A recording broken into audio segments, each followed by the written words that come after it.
అమెరికాకు north Korea deadly warning ఇచ్చింది. తమ అణ్వస్త్ర శక్తిని గుర్తించాల్సిందేనంటూ యుఎస్కు మళ్ళీ స్పష్టం చేసింది నార్త్ కొరియా. ఇక ఈ విషయంలో చర్చలు అవసరం లేదంటూ కిమ్ చెప్తున్నారు. ట్రంప్తో మంచి రిలేషన్సే ఉన్నప్పటికీ అణ్వస్త్ర నిరాయుధీకరణకు ఎప్పటికీ ఒప్పుకోమంటూ కిమ్ స్పష్టం చేశారు. 2018లో యుఎస్ నార్త్ కొరియా మధ్య న్యూక్లియర్ టాక్స్ నడిచాయి. ట్రంప్ కిమ్ మధ్య ప్రత్యక్ష చర్చలు కూడా కొనసాగాయి. అయితే కిమ్తో మళ్ళీ చర్చిస్తానంటూ ఇటీవలే ట్రంప్ ప్రకటించారు. నార్త్ కొరియా దగ్గర ఇప్పటికే 50 అణుబాంబులు ఉన్నట్టుగా తెలుస్తుంది. మరొక 40 అణుబాంబుల్ని కిమ్ తయారు చేస్తున్నారు. కొరియా దగ్గర ఇంటర్ కాంటినెంటల్ బాలిస్టిక్ మిసైల్స్ కూడా ఉన్నాయి, అంటే ఖండాంతర క్షిపణులు కూడా ఉన్నాయి. ఇరాన్ తర్వాత America next target North Korea కాబోతుందనే వార్తలు కూడా వస్తున్న నేపథ్యంలో ఇప్పుడు ఈ అంశం ప్రాధాన్యత సంతరించుకుంటుంది. కానీ ఇరాన్ మాదిరిగా నార్త్ కొరియాపై నేరుగా దాడులు చేసే ఛాన్స్ లేదంటూ నిపుణులు చెప్తున్న పరిస్థితి కనబడుతుంది. మొత్తం మీద నార్త్ కొరియా అమెరికాకు మరొకసారి గట్టి హెచ్చరికలు జారీ చేసినట్లయింది. డెడ్లీ వార్నింగ్ ఇస్తోంది. అణ్వస్త్ర అంశానికి సంబంధించి మళ్ళీ చర్చలు జరిపే ప్రసక్తి లేదంటుంది. నిలిచిపోయిన అణ్వాయుధీకరణ చర్చలను పునరుద్ధరించడానికి డొనాల్డ్ ట్రంప్ చేసే ఏ ప్రయత్నమైనా అది ఎగతాళి తప్ప మరొకటి కాదంటూ ఉత్తర కొరియా వాషింగ్టన్ను హెచ్చరిస్తున్న పరిస్థితి కనబడుతుంది. ఉత్తర కొరియా ప్రభుత్వ చేసిన ఒక ప్రకటన, తమ నాయకుడు కిమ్ జోంగ్ ఉన్ సోదరి కిమ్ యో జోంగ్, ట్రంప్ అలాగే కిమ్ మధ్య వ్యక్తిగత సంబంధాలు ప్రస్తుతానికి బాగానే ఉన్నప్పటికీ చర్చల అంశం మాత్రం ముందడుగు వేసే ప్రసక్తి లేదని స్పష్టం చేసినట్టుగా తెలుస్తుంది. ఇద్దరు నాయకుల మధ్య జరిగిన చివరి సమావేశం తర్వాత నార్త్ కొరియా అణ్వాయుధాలు గణనీయంగా పెరిగాయంటూ ఆమె చెప్తున్నారు.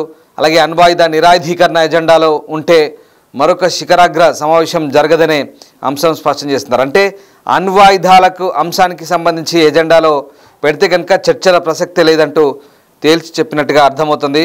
అలాగే ఇప్పుడున్నటువంటి పరిస్థితుల నేపథ్యంలో, మారిన పరిస్థితుల నేపథ్యంలో అమెరికా ఫెయిల్ అయినా, అలాగే గతంలో సంబంధించి చర్చల విషయంలో అమెరికా వైపు ఇంకా ఆశగానే మిగిలిపోతుందంటూ, అంటే నిరాయుధీకరణకు సంబంధించి అణ్వాయుధ నిరాయుధీకరణకు సంబంధించి చర్చలు అమెరికాకు ఎప్పుడు ఒక రకమైనటువంటి కోరికల ఆశగానే మిగులుతాయి నార్త్ కొరియాతో చర్చలంటే అంటూ ఆమె హెచ్చరించిన పరిస్థితి. మరీ ముఖ్యంగా ఇప్పుడు మళ్ళీ నార్త్ కొరియాతో చర్చలంటే అది ఒక రకంగా తమ దేశాన్ని ఎగతాళి చేసినట్టుగానే ఉంటుందంటూ ఆ దేశ అధ్యక్షుడి సోదరి చేసిన ప్రకటన ఇప్పుడు ఆసక్తి రేపుతుంది. Kim Yo Jong, North Korea అధ్యక్షుడు కిమ్ సోదరిగా ఆమె ఈ ప్రకటన చేశారు. తన దేశాన్ని దాని అధికారిక పేరు అయినటువంటి డెమోక్రాటిక్ పీపుల్స్ రిపబ్లిక్ ఆఫ్ కొరియాతో ప్రస్తావిస్తూ ఆమె ఈ వ్యాఖ్యలు చేశారు. ఇక సంప్రదింపులకు మరొక మార్గాన్ని వెతకడం మంచిదంటూ ఆమె అంతర్జాతీయ మీడియా సంస్థ అయిన ఫాక్స్ న్యూస్తో మాట్లాడినట్టుగా చెప్తున్నారు. దక్షిణ కొరియా చర్చలను తోసిపుచ్చిన ప్రత్యేక ప్రకటన భిన్నంగా ఆమె అమెరికాతో సంభాషణలకు ప్రస్తుతం ఇంకా డోర్లు తెరిచే ఉన్నాయనే అంశాలకు సంబంధించి అయితే అంతర్జాతీయ మీడియాతో మాట్లాడుతుంది. కానీ ఎజెండాలు మాత్రం అణ్వాయుధాల అంశం మాత్రం ఉంటే కనుక ఇక అలాంటి ఆశలు పెట్టుకోవద్దంటూ ఆమె అమెరికాను డైరెక్ట్గా హెచ్చరించిన పరిస్థితి. మొత్తం మీద ట్రంప్ తన మొదటి పదవీ కాలంలో కిమ్ జోంగ్ ఉన్తో జరిపినటువంటి సమావేశం 2018లో సింగపూర్లో, 2019లో హనోయిలో, అలాగే అదే సంవత్సరం చివరిలో కొరియా డీమిలిటరైజ్డ్ జోన్లో ఉత్తర కొరియా గడ్డపై అడుగుపెట్టిన మొదటి సిట్టింగ్ అమెరికా అధ్యక్షుడిగా నిలిచారు. ఇక ఈ నేపథ్యంలో తర్వాత చారిత్రాత్మక సమావేశాలు జరిగినప్పటికీ ఎటువంటి ఒప్పందాలు అయితే కుదరలేదు. ఉత్తర కొరియా తన అణ్వాయుధాలను అలాగే ఉంచుకుంది. అలాగే అమెరికా ఆంక్షలు కూడా అమల్లో ఉన్నాయి. అలాగే కిమ్ యో జోంగ్ ఉత్తర కొరియా పాలక వర్కర్స్ పార్టీ కేంద్ర కమిటీలో చాలా కీలకమైన స్థానంలో ఉన్నారు ఆమె. అలాగే అమెరికా అలాగే దక్షిణ కొరియా రెండింటితో ఆమె ఈ సంబంధాలను పర్యవేక్షిస్తున్నారు. ఒక రకంగా పిఆర్ఓగా వ్యవహరిస్తున్నట్టుగా మనకు అర్థమవుతుంది. ఉత్తర కొరియాను పూర్తిగా అణ్వస్త్ర రహితం చేయడానికి అధ్యక్షుడు కిమ్తో చర్చలు జరపడానికి ట్రంప్ సిద్ధంగా ఉన్నారంటూ వైట్ హౌస్ అధికారి చెప్పిన విషయాన్ని ఆమె ఈ విషయం చెప్పిన తర్వాత ఇప్పుడు ఆమె చేసిన వ్యాఖ్యలు ఇప్పుడు ప్రాధాన్యత సంతరించుకున్నాయి. కిమ్తో తాను నిర్వహించిన శిఖరాగ్ర సమావేశంలో ట్రంప్ తన రెండవ పదవి కాలంలో మళ్ళీ పురోగతి సాధించాలని ఆశిస్తున్నట్టుగా White House press secretary Karoline Leavitt కూడా గత నెలలో అన్నారు. అయితే ఇప్పుడు ఈ అంశాలన్నీ కూడా కొరియా కొట్టిపారేస్తుంది. ఉత్తర కొరియా యుద్ధం ముగిసిన 72వ వార్షికోత్సవాన్ని పురస్కరించుకొని ఒక ప్రత్యేక ప్రకటనలో ట్రంప్ మాట్లాడారు. ఈ నిస్సైనిక ప్రాంతాన్ని దాటి ఉత్తర కొరియాలోకి ప్రవేశించిన మొదటి సిట్టింగ్ అధ్యక్షుడిని కావడం తనకు గర్వకారణంగా చెప్పారు. దక్షిణ కొరియాతో అమెరికా పొత్తును కూడా ఆయన పునరుద్ఘాటించారు. కమ్యూనిజం యొక్క దుష్టత్వాలు ఇప్పటికీ ఆసియాలో కొనసాగుతున్నప్పటికీ అమెరికా దక్షిణ కొరియా శక్తులు నేటికి ఇక ఈ కూటమిలో భాగంగా ఉన్నట్టుగా ఆయన చెప్తారు. సో మొత్తం మీద ఉత్తర కొరియాని దారిలోకి తెచ్చుకుందామనుకుంటున్న అమెరికా ఆశలు ఇప్పట్లో నెరవేరేలా కనపడడం లేదు. ముఖ్యంగా ఉత్తర కొరియాను నయానో భయానో దారికి తెచ్చుకుందామనుకున్న అమెరికా ఆశలు గల్లంతైనట్టుగానే మనకు అర్థమవుతుంది. ఎందుకంటే కిమ్ ఉంగ్ జోన్ ఎవరైతే ఉన్నారో అమెరికా వ్యతిరేక భావజాలంతో ఆయన చాలా స్పష్టంగా ఉన్నారు. అలాగే నార్త్ కొరియా ప్రెసిడెంట్ కిమ్ చాలా మొండివాడిగా పేరుంది. ట్రంప్ ఎంత టెంపర్తనం చూపిస్తాడో, ఎంత మొండితనం చూపిస్తాడో అంతకు మించి ఉత్తర కొరియా అధ్యక్షుడు కిమ్ చాలా కఠినంగా వ్యవహరిస్తాడు. తన దేశంలోనే చాలా కఠినమైన ఆంక్షలు ఉంటాయి, చాలా కఠినమైన పాలసీలు ఉంటాయి. అలాగే అణ్వాయుధాల విషయంలో ఎక్కడా తగ్గడు. మరీ ముఖ్యంగా రష్యాకు ఎలాంటి ఆపద వచ్చినా కూడా కిమ్ ముందుంటాడు. సో ఇక్కడ శత్రుదేశం, అమెరికా శత్రుదేశమైనటువంటి రష్యా విషయంలో అనుకూలంగా ఉంటాడు. మొన్నటి ఇరాన్ విషయంలో అనుకూలంగా ఉన్నాడు, ఇరాన్ కూడా. సో దీంతో అమెరికాకి వ్యతిరేకంగా కిమ్ సమయం సందర్భం దొరికినప్పుడల్లా వ్యాఖ్యలు చేస్తూనే ఉంటాడు. అలాంటి కిమ్ను తగ్గించి చూడడమే అన్నట్టుగా ఇప్పుడు అమెరికా అధ్యక్షుడి ఆలోచనలు ఉన్నాయంటూ కిమ్ సోదరి కూడా వ్యాఖ్యానించడం ప్రాధాన్యత సంతరించుకుంటుంది. ముఖ్యంగా ఉత్తర కొరియాను అణ్వస్త్రాలు లేకుండా అణ్వస్త్ర రహితంగా దేశంగా చేయాలంటే అది అమెరికాతో అయ్యే పని కాదంటూ, మీతో అయ్యే పని కాదు, మమ్మల్ని ఎగతాళి చేయకండి, మాతో పెట్టుకోవద్దు అంటూ చాలా క్లియర్గా చెప్తున్న పరిస్థితి. ఇప్పుడున్న పరిస్థితుల నేపథ్యంలో చాలా స్పష్టంగా అణ్వాయుధాలను పెంచుకుంటున్నారు కిమ్. ముఖ్యంగా ఆసియాలో ఉన్నటువంటి ఈ శక్తులన్నింటినీ కూడా కిమ్ చాలా మొండివాడిగా ఉన్నటువంటి పరిస్థితి కనబడుతోంది.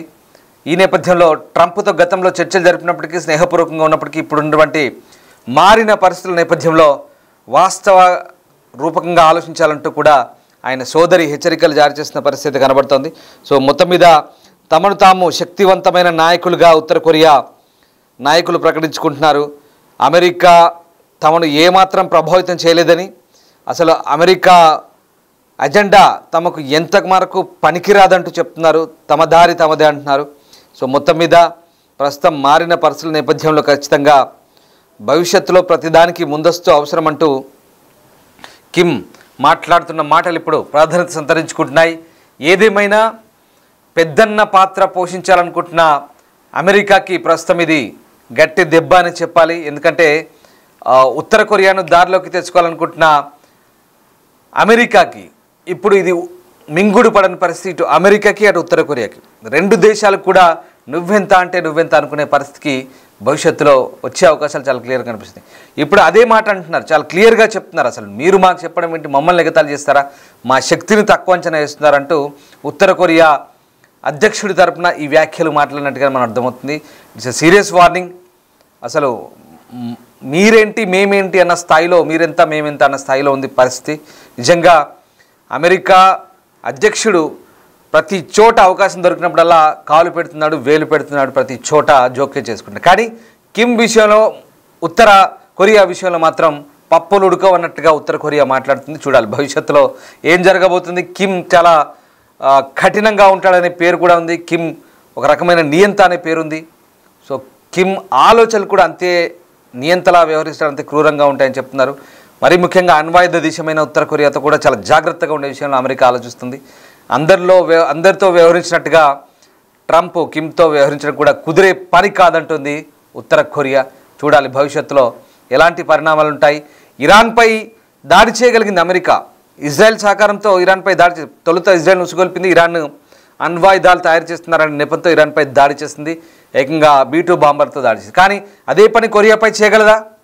అంత దమ్ము ధైర్యం అమెరికాకు ఉందా అంటే ప్రస్తుతం ఉన్న పరిస్థితుల్లో నార్త్ కొరియా మీకంత సీన్ లేదంటూ అమెరికాను హెచ్చరిస్తుంది. నిజంగా అలాంటి పరిస్థితులు ఉంటాయా? మీరేమనుకుంటున్నారు? కామెంట్ చేయండి. అమెరికా నార్త్ కొరియాను తన గుప్పిట్లో పెట్టుకోగలుగుతుందా? ఇరాన్ మాదిరిగా ఉత్తర కొరియాను పూర్తి స్థాయిలో అణచగలుగుతుందా? అణ్వాయుధాలు లేకుండా ఆ దేశాన్ని తమ అంటే ఆ దేశాన్ని తమ చెప్పు చేతల్లో ఉంచుకోగలుగుతుందా? ఆ పరిస్థితులు ఉంటాయా? కిమ్ ఉన్నంతకాలం north కొరియాకి తిరుగులేదా?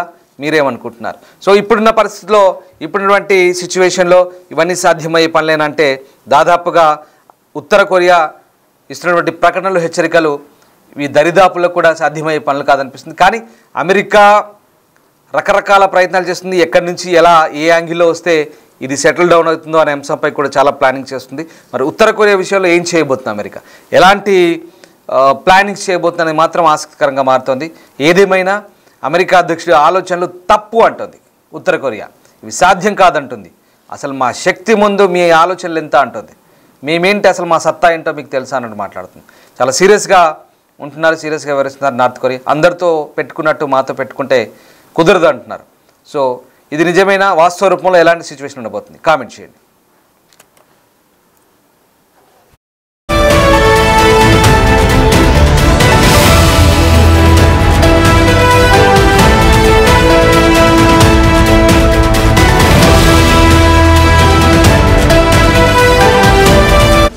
The Big Folk Night 2025 celebrating the soul of Telangana. August 23 సాయంత్రం 6 గంటల నుండి ఎల్బీ స్టేడియంలో. టికెట్స్ బుకింగ్ కోసం ఎంట్రీవాలా యాప్ను డౌన్లోడ్ చేసుకోండి.